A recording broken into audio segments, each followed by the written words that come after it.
The synthetic taxonomy of human rage, a field guide to the end. The chamber of the High Council was not a hall of light, but a void of engineered silence. High above the polished obsidian floor sat the 5 sovereigns, the architects of the Pax Galactica. To the far left was the Saurian hegemon, a creature of translucent, oily scales and 4 sets of lidless eyes that tracked movement in spectrums humans couldn't conceive. Beside it sat the Synthgraft Prime, a towering horror of exposed cerebral tissue and obsidian-black machinery, its limbs a frantic blur of multi-jointed surgical tools. Central was the Void Carapace, a silicate entity that resembled a jagged mountain of black glass, vibrating with a low-frequency hum that could liquefy bone. To their right was the Axiom Wraith, a biological android hybrid whose face was a smooth, featureless mask of white porcelain. And finally, the Thrax Consensus, represented by the hulking, bio-armored masters of genetic warfare. I stood before them, a ruin of a soldier. My name is Corvax.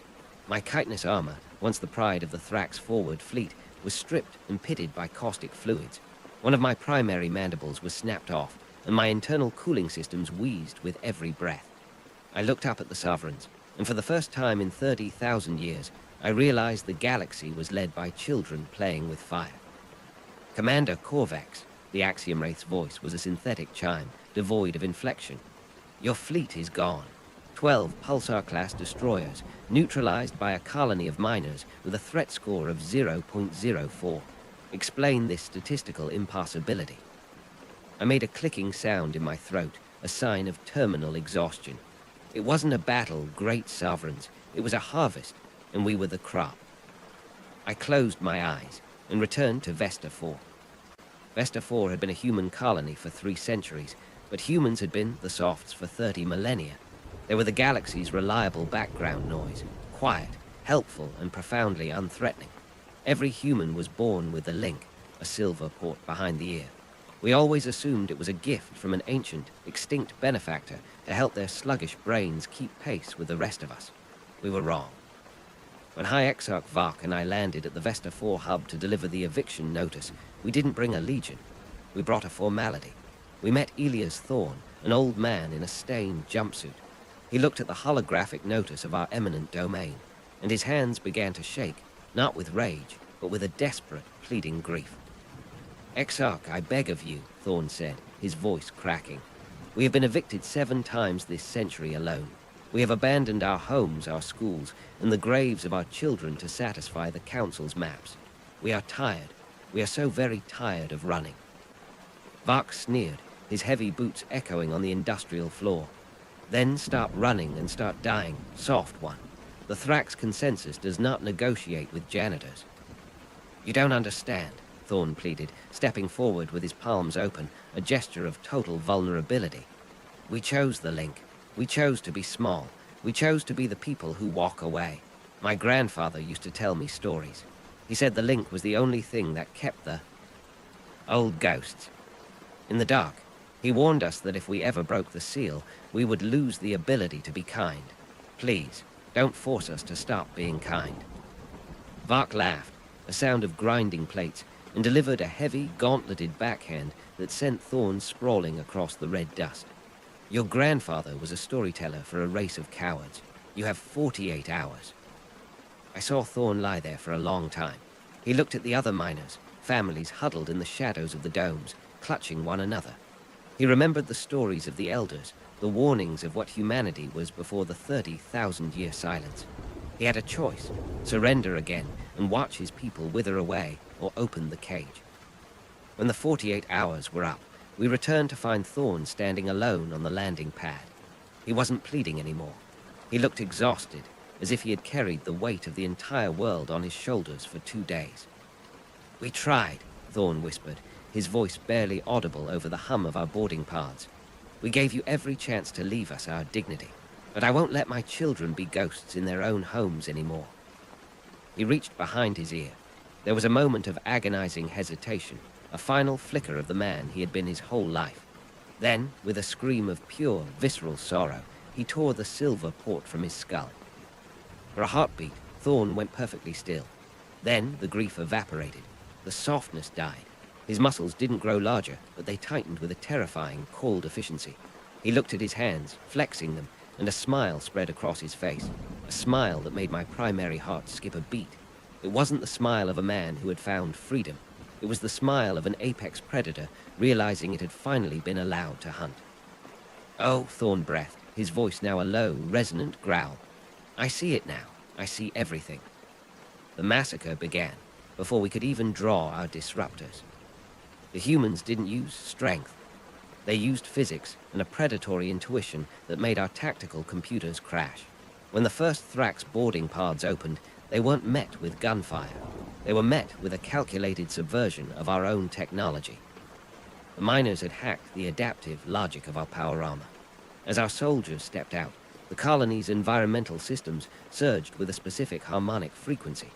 The armor, sensing a structural threat, attempted to harden its molecular lattice. But the humans had spiked the frequency. The armor hardened so fast and so violently that it imploded, crushing my warriors into dense, metallic cubes before they could even scream. Then the humans came for the survivors. They moved with a liquid, predatory grace that defied their bipedal biology. They didn't strike with blunt force, they struck with leverage. I saw a human female use a simple monofilament mining wire to catch a Thrax warrior in mid-leap. She didn't pull. She just stepped into the warrior's shadow, using his own momentum to let the wire slice through his bio-armor like it was water. There was no fear in them, only a terrifying, focused ecstasy. They weren't fighting for their homes anymore. They were fighting because they had discovered that killing us was the most satisfying thing they had done in 30 millennia. They were natural again. Their predatory instincts were engaged, and they realized how much they enjoyed the thrill of hunting and killing, not for survival, but for the sheer thrill of it. I watched through a remote feed as Elias Thorn found Exarch Vark in the command bunker. Vark, a master of 17 different forms of lethal combat, lunged with his dual-energy blades. Thorn didn't block. He pivoted, a movement so precise it seemed pre-calculated, and drove a simple, jagged piece of the link's casing into the seam of Vark's neck seal. Vark fell, gasping, his biofluids spraying the floor.